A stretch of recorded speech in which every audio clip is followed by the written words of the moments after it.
चल बे, तेरे पास जो भी है वो सब कुछ हमें दे दे, नहीं तो मैं तुझे टपका डालेगा, समझा क्या? भोपी भाई मुझे छोड़ दो, मेरे पास कुछ भी नहीं है, मुझे जाने दो। यहाँ से 50-50 मील दूर जब भोपी भाई किसी व्यक्ति को लूटते हैं ना, तो उसके मुंह से सिर्फ एक ही आवाज आती है, मुझे छोड़ दो। बिल्कुल सही बोला रे तूने बंटा।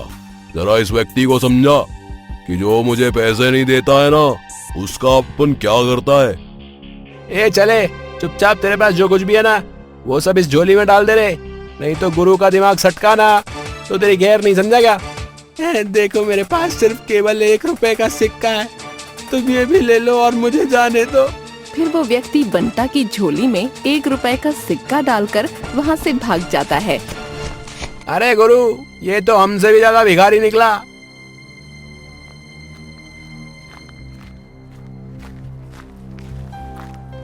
भगवान के नाम पे कुछ दे दे बाबा, भगवान तुझे जल्दी ही करोड़पति बनाए।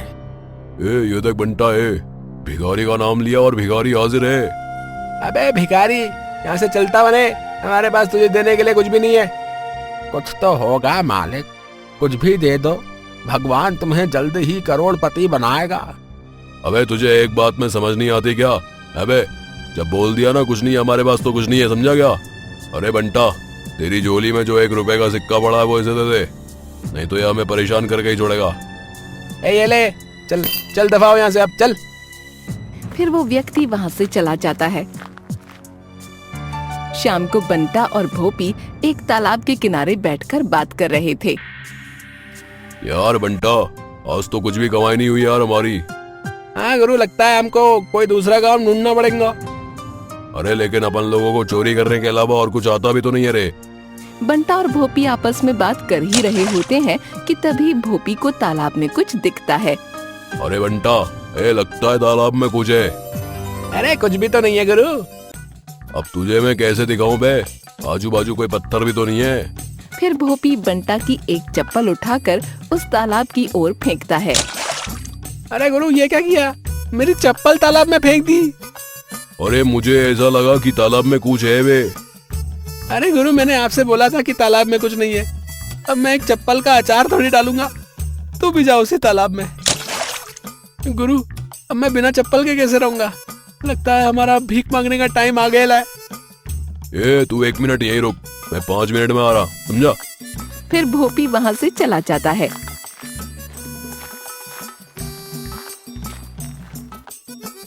और कुछ देर बाद भोपी एक जोड़ी चप्पल ले आता है।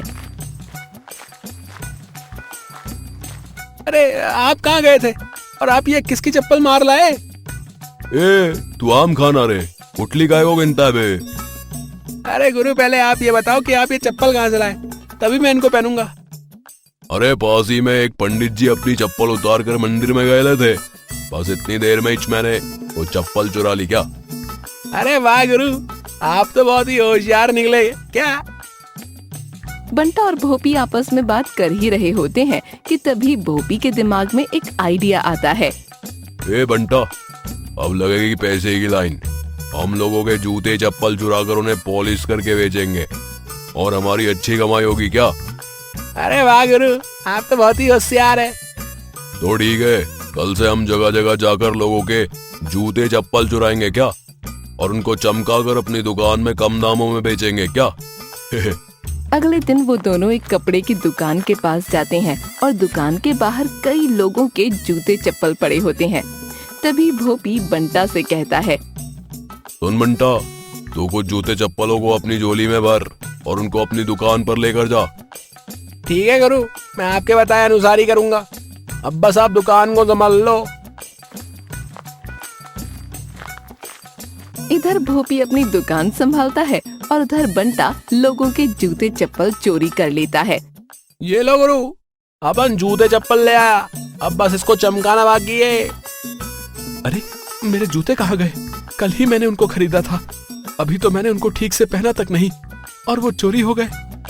भोपी की दुकान उस कपड़े की दुकान के बगल में ही थी और फिर वो आवाज लगाते हुए कहता है, आओ भाई आओ, नए नए जूते चप्पल ले जाओ रे, और वो भी बड़े कम दाम में वे। आओ भाई मैं लगता है मुझे नए जूते खरीदने पड़ेंगे, नहीं तो मैं घर भी नहीं जा पाऊंगा।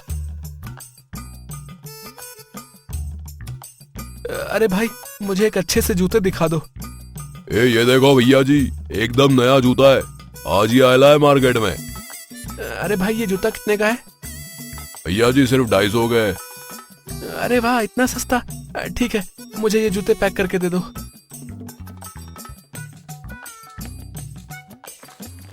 आओ भाई आओ, नए नए जूते चप्पल ले जाओ रे। अरे वाह वाह, अगर ऐसे ही रोज ग्राहक मिल जाए तो वो दिन दूर नहीं जब बंटा और मैं अमीर हो जाएंगे। ये लो गुरु, मैं और जूते ले आया। ऐसे ही वो दोनों रोज लोगों के जूते चप्पल चुराया करते और उन्हें अपनी दुकान पर कम दामों में बेच दिया करते। एक दिन बंटा और भोपी कुएं के पास बैठे थे। सुनो सुनो सुनो, कल सरपंच जी की बेटी की शादी है और उन्होंने सभी गांव वाले को दावत के लिए बुलाया है। सुनो सुनो सुनो। बंटा, तू कुछ समझा क्या बे?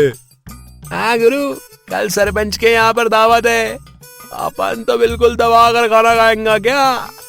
अरे नहीं रे भुलक्कड़, कल सरपंच की दावत में कितने सारे लोग आएंगे बे। अगर हमने वहां से जूते चप्पल चुरा लिए ना तो सोच हमको कितना मुनाफा होगा बे। अरे हाँ गुरु, ये बात तो मैंने सोची नहीं।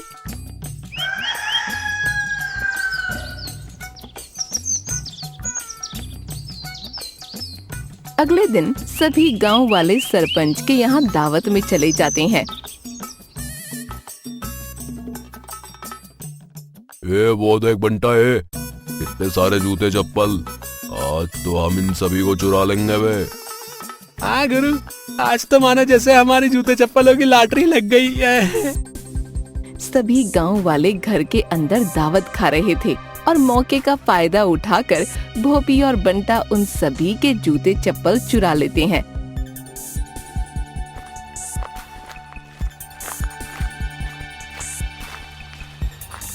चल बंटा, अब जल्दी से इन सारे जूतों को पॉलिश कर दे रे ताकि ये नए और चमकदार लगे। ठीक है गुरु, मैं इन सभी को अभी चमका देता हूँ।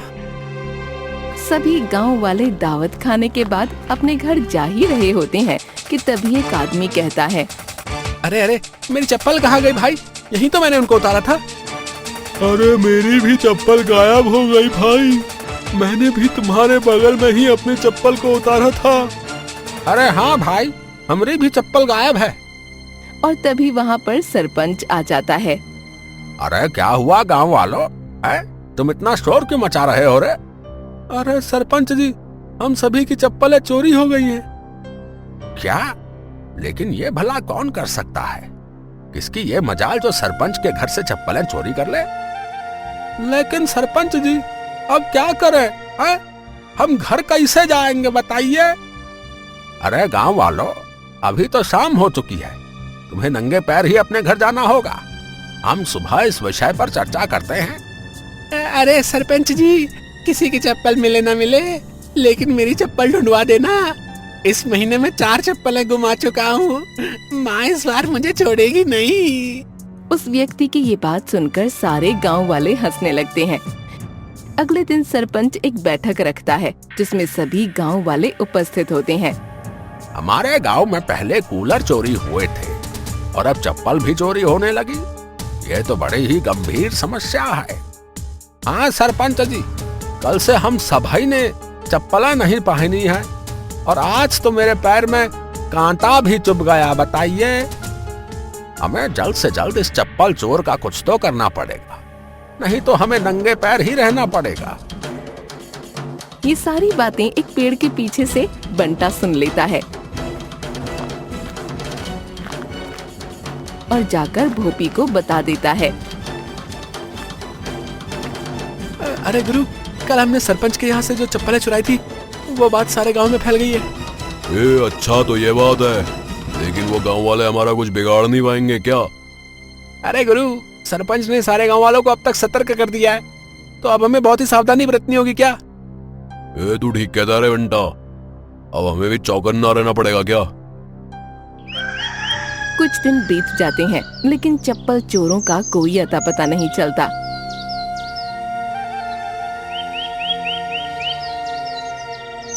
जी, बहुत दिन हो गए हैं, मैं अब और बिना चप्पल के नहीं रह सकती, मुझे नई चप्पल चाहिए। अरे भाग्यवान, नई चप्पल की क्या जरूरत है? सरपंच जी ने बोला है ना कि वो चोर को जल्द ही पकड़ लेंगे। आपका वो सरपंच बहुत ही निकम्मा है जो एक चोर को नहीं पकड़ सकता। मैं कुछ नहीं जानती, मुझे नई चप्पल चाहिए, नहीं तो मैं आज खाना भी नहीं बनाऊंगी। ठीक है बाबा, हम चप्पल लेने चलते हैं।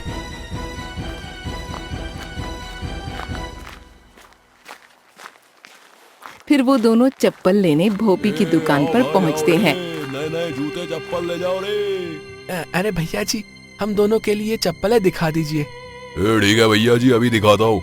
ये देखिए, एकदम बढ़िया चप्पल है, भाभी जी के पैरों पे बहुत जचेगी। अरे वाह, इतनी सुंदर चप्पल। भैया, इन चप्पलों का कितना दाम है? भाभी जी, वैसे तो ये चप्पल 500 की है, लेकिन आपके लिए मात्र 100 रुपए।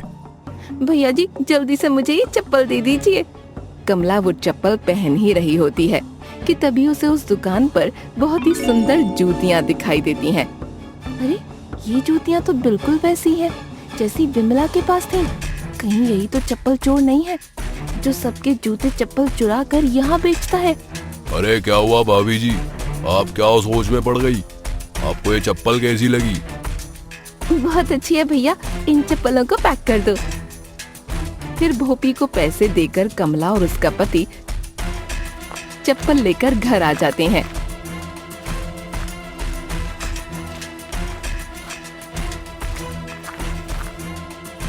ए जी, जब हम उस दुकान से चप्पल खरीद रहे थे तभी मैंने वहाँ पर एक जूतियाँ देखी जो बिल्कुल विमला की जूतियों जैसी थी। ए जी, मुझे तो ऐसा लगता है कि ये दुकानदारी चप्पल चोर है। तुम भी ना कमला, कुछ भी कहती हो। बाजार में उस जूतियों जैसी कई जूतियाँ मिलेंगी, तो क्या सभी दुकानदार चोर हैं?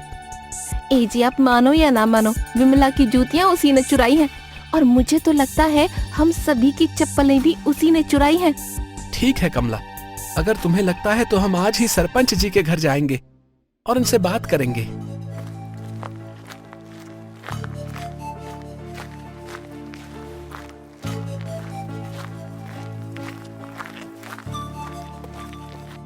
अरे क्या हुआ ब्रजेश, यहाँ कैसे आना हुआ? फिर कमला और ब्रजेश ने सरपंच जी को दुकान की सारी बातें बताईं।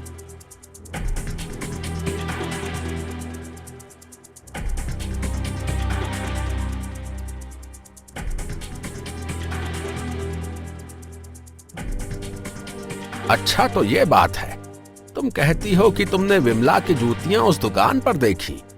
हाँ सरपंच जी, अगर आपको विश्वास ना हो तो मैं अभी विमला को बुला कर लाती हूँ। ठीक है, तुम विमला को बुला कर ले आओ, हम सभी गांव वाले उस दुकान पर चलेंगे। फिर कमला अपनी सहेली विमला को बुला लाती है और सभी गांव वाले भोपी की दुकान पर जाने लगते हैं।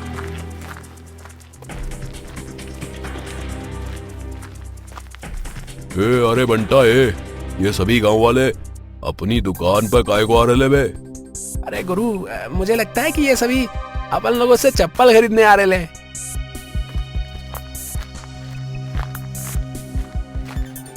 अरे सरपंच जी, आप यहाँ पर, क्या बात है? अरे भोपी, तो तू इस दुकान को चलाता है, लेकिन तू तो चोरी किया करता था ना? सरपंच जी, मैंने चोरी का काम छोड़ दिया है, और मैं और बंटा अब इस जूते की दुकान को बड़ी ईमानदारी से चलाते हैं। क्या? लेकिन ये कमला तो कह रही थी कि तू लोगों की चप्पलें चुराता है। अरे नहीं नहीं सरपंच जी, मैं भला चोरी काय को करूंगा? झूठ मत बोलिए भैया जी, ये वो सामने नीले कलर की जूतियाँ रखी हैं, वो विमला की हैं। क्यों विमला, क्या वो नीली जूतियाँ तुम्हारी हैं? सरपंच जी, मेरे बाएं पैर की जूती पर एक काला धागा बंधा है। अगर उस जूते के बाएं पैर पर काला धागा होगा तो वो मेरी जूतियाँ ही हैं। अरे भाई गोपी, जरा उन जूतियों को इधर तो देना। अरे ये विमला तो सच कह रही है, इस जूते पर तो काला धागा बंधा है। अरे सरपंच जी, यही मेरी जूतियाँ हैं। अरे विमला भाभी, आपको कोई गलतफहमी हो गई है?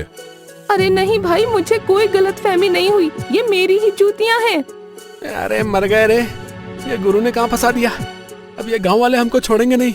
अब जब सच सामने आ ही गया है तो हम ये दावे के साथ कह सकते हैं कि चप्पल चोर भोपी है। भोपी, तू खुद अपना गुनाह कबूल करेगा कि मैं यहाँ पुलिस बुलाऊं? बता। सरपंच जी, मैं सब बताता हूँ। जिस दिन आपके घर दावत थी उस दिन बंटा और मैं मौका देखकर आपके घर के अंदर घुस गए। सभी लोग अंदर खाना खा रहे थे और हमने वो सारी चप्पलें चोरी कर ली बस। अरे साला चप्पल चोर है, हम तुम दोनों को नहीं छोड़ेंगे, बता रहे हैं। हाँ हाँ गांव वालों, अरे मारो इनको सालों को, मारो। सभी गांव वाले बंटा और भोपी को मारने जा ही रहे होते हैं कि तभी सरपंच कहता है, अरे रुक जाओ गांव वालों, इन दोनों को सजा देने का काम कानून का है। मैं अभी दरोगा को बुलाता हूँ। फिर सरपंच दरोगा को फोन करता है। कुछ ही देर में दरोगा वहाँ अपनी जीप से पहुँच जाता है।